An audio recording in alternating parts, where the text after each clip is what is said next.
Comparing retirement strategies with and without an income annuity. All right, so this is very interesting to me. And I was just revisiting an old article from Kitces back in 2013, a rising equity glide path. I'm not going to get that here today, but well, maybe I will. But hold on, I got to sneeze. Hold on a second. I got to stop sniffing the table. Just sneeze. Woo, man. All right.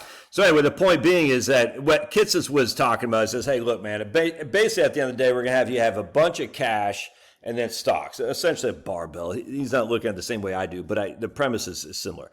We're going to spend down your cash to allow you to capture more of the upside of the markets as opposed to having like a 60-40 portfolio where you're spending it down and rebalancing and all that stuff. We're taking a proportional amount of the stocks and the bonds. He said, no, what we're going to do is have a bunch of cash, spending down the cash. That way you're not touching your stocks and you get more and more stock exposure, which stocks tend to grow more than they fall. So over the course of your lifetime, you'll have more exposure to stocks. And if we look historically speaking, that has proven to be very beneficial. 100%. My barbell is a little bit different. I say, hey, we got the stocks and the cash, but instead of just taking the cash initially, we take the stocks if the stocks are up, essentially taking the gains, and we take the cash if the stocks are down. And we never rebalance. Very similar strategy here. Very similar. The barbell and the equity glide path. But then I just started thinking my lunk of coal up here to quote Norm Coleman. Norm Coleman. No, that was the old senator from Minnesota. Norm Macdonald. Jeez Louise and Blue. This is how political of a junkie I am. Norm Coleman, the guy who got snaked by, what was his name? Al Franken. Yeah, Al Franken. They knew how to count the votes, you know what I'm saying. Anyway, so what we're going to do here instead is we're going to use Diane's sample. All right, so old Diane's got $1 million schmackaroonies, and you can see she got $1 million, and right now it's invested in a 51-49 portfolio, 51 stocks, 49 bonds. We'll show you what she's got, and we have right here. So she got, this is the way she's broken down. Some internationals, not much, some equities, some bonds, a little bit of cash and whatnot. And we're expecting a 5.1% expected rate of return with an 8.9% standard deviation. All right. So again, what that means is basically we'll make this 9. So that's 27. 9 times 3 is 27 minus 5.15. So basically within 99.8% of the time, we'd expect the portfolio to return no worse than negative 22. All right, so we expect we'd have no negative 23, no negative 24. The worst case scenario with a 99.8% parameters would be negative 22. All right, hope that makes sense. So what we're going to do here is we're going to say, okay, Diane, you're going to need $4,000 a month. Where's the right here? Goals. You're going to need, $50,000 a year, a 5% reduction or 5% withdrawal rate, and we're going to inflate it each and every year until you're 75. Then we'll drop it by 10%. And we'll inflate it each and every year until you're 85 and drop it by 10% again. All right. So what we're doing, we're using a 3% inflation, just FYI. And we're going to have her retiring for 25 years. She'll be alive for 25 years. All right, everybody with me? Everybody with me? So we're going to go over here to retirement. And we're going to get a 58% probability of success. All right. You can see right here, and the median liquid net worth she leaves is $58,000. All right. So basically, she's spending 5% a year, inflated at 3% each and every year until she's 70. Let me just show you. Actually, you'll see it. And we'll go to cash flows. La la la la la la. So 50,000, 51, 53. You can see right here. 69,000. So it went from 50 to 69 over the course from she's 63 years old until she's 75 years old. And then it was up to 69. Then we're dropping it by 10% essentially. And now it's $60,000. All right.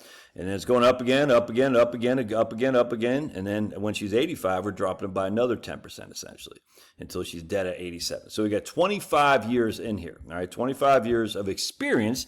And she runs out of money 42% of the time. If we go back to analysis, we see, okay, right here. And our confidence, you can see it's just drawing down a portfolio. And right here is when 25% of the time, when she's 84 years old, she has nothing left. But 25% of the time, she has $400,000 as well when she's 84. And that's in today's dollars, by the way. And if you want to, say change over a little, just throw a guardrail on there. And this isn't what the premise of this video is, but I just want to kind of show you. And the guardrail says, hey, we throw a guardrail on there and she's not run out of money. Now, a guardrail isn't as fancy schmancy, good time rock and roll as you like to believe. That does mean you're going to have to cut your spending down. If we go over here with a guardrail, you can see sometimes her 50,000 still at 55,000 here, so you don't see quite the same level of inflated increases, but 52,000 here. All right, so you don't see quite the same level, and you see 51,000. So basically, the guardrail, anytime the portfolio falls pretty considerably, she's going to have to basically take a pay cut, essentially. Nothing inherently wrong with that, but it's not the same spending as what the other scenario was. So let me just show you what I'm talking about in that regard. We use a guardrail. I mean, you use it 100% of the time. You're going to use it. You're going to say, when 2008 came along, you're not going to do the same spending as you would. I just don't understand why people don't understand this. All right, so we're going to go right here, total spending comparison. You'll see she spent, without the guardrail, $1.13 million. With the guardrail, $975,000. All right, so not a significant difference. You can make an argument it has $200,000 or something like that. Yeah, okay, whatever. But let's not even use the guardrail. So we're just going to pretend the guardrail doesn't exist. All right, and we're just going to look. I get the guardrail. I don't want to use it unless we have to. I mean, there might be a time we really need it. So she's going to end up spending $1.136 million. Now, what happens if we make the portfolio less? So we're going to do. So I went over to USAA and I said, we need $30,000 a year from an annuity. It's going to cost us $482,000 for Diane to get a guaranteed income annuity. So check this out. So what I've done here is I added the $2,500 a month for an income annuity, and then what we also did is we came back to net worth and we reduced the $1 million by the $482,000 that she put in. All right, now on top of that, what we're going to do is we're going to make this portfolio more aggressive. We're going to make this an 80-20 portfolio. All right, so we're going to use an 80-20, which I got in here someplace. Oh, right there, 80-20. Yeah, okay. No, that's not what I wanted. I want 80-20. Oh, right here. It's the aggressive 80-20. There we go. All right, so basically what we're doing is we're basically saying we're going to take some of the bonds off the table because we have the income annuity instead, and we're going to make our portfolio a lot more aggressive. All right, so here's where we were before. We were in right there at 51.49, and here's where we are now. So before we had a 5.1% expected rate of return with an 8.9% standard deviation.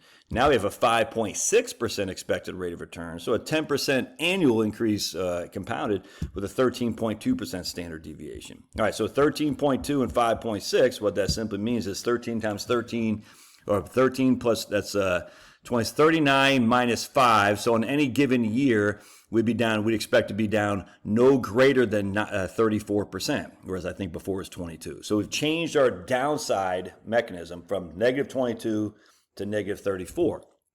We've also increased our upside potential as well. That's the thing with standard deviation. It's not just downside, it's also upside capture.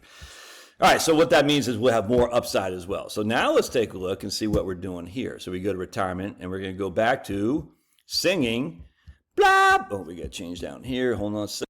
And we're going to go back to singing Smurfs, blah, blah, blah, blah, blah, blah. And you can see right here, we went, I forgot what we had before. Is 56, I can't remember. Now we have 56% probability of success. Was last time 58? 56% probability of success. And you can see, same kind of thing. When we're hit right there at 82, 83 years old, before it's 84, that's when 25% of the time we ran out of money, but we still have 330% of the money, dollars, on 25% of the time as well. And our median is 114 at that point. So the question, this is the thing, man. The question is, are you really doing a big trade-off? Let me go back here. Are we really doing a big trade-off by annuitizing? And we're just not. We're not reducing our probability of success very much. We're reducing our liquid portfolio that we leave a little bit, but is that really what your goals are? On top of that, let me show you something here, man. You can see income sources. Look at this. Proposed plan. See, that's our annuity. You can see the annuity is going down because of non-inflation adjustment. But watch this. This is the big withdrawal rate from proposed. It's low. It's 4%, 4.2, 4.2, 4.5. You can see right there it's getting higher because the annuity income in terms of inflation is being reduced. But here at 7.22 when we're 74, and then it drops because we do the retirement spending stages. And when we're 84 years old, it's 11.5%. But then it drops because we're doing retirement income stages. So you see that? Does that make sense? Now we go to total spending comparison. Should be the same, 1.136. Yeah, it's the same. Yeah, hardly any taxes to pay. But because you have an income annuity, and we got her living in Georgia, which has to pay a little bit of tax, I suppose. But anyway, look at that. 1 point. So I'm just like, and then if we actually look at our cash flows, watch what happens here, man. You got 30,000 as your base. 30,000 as your base. You only need to take 22,000 a year from your portfolio, which is only a 4% withdrawal amount. Whereas before, let me show you. Whereas before, you're taking out, watch this, 4.76, 4.9, 5, 5, 5. You see what I'm saying? So we're getting higher and higher, whereas before we weren't getting so high. And I just think as from a cash flow perspective, I would think I'd be a lot more concerned with, you can see right here, we're taking 50,000 out of $1 million portfolio, whereas before we're taking, 20,000 out of a $500,000 portfolio. That might not seem like a big difference, but it can be, especially when the markets are going crazy. You see what I'm saying? If you look at your confidence here. Anyway, the point being is, I think of a lot of times, like when I retire, what am I going to do? And I just like the idea of having that guaranteed income stream from an annuity that I can't outlive. Does it change much? I think it can. I think it can change a lot. Why? Because I can say at the end of the day, I can take more risk with the remainder of my portfolio, even though I've taken a lot out of that account. Anyway, something to think about. Love your thoughts. Smash that like button. God bless, and we'll see you.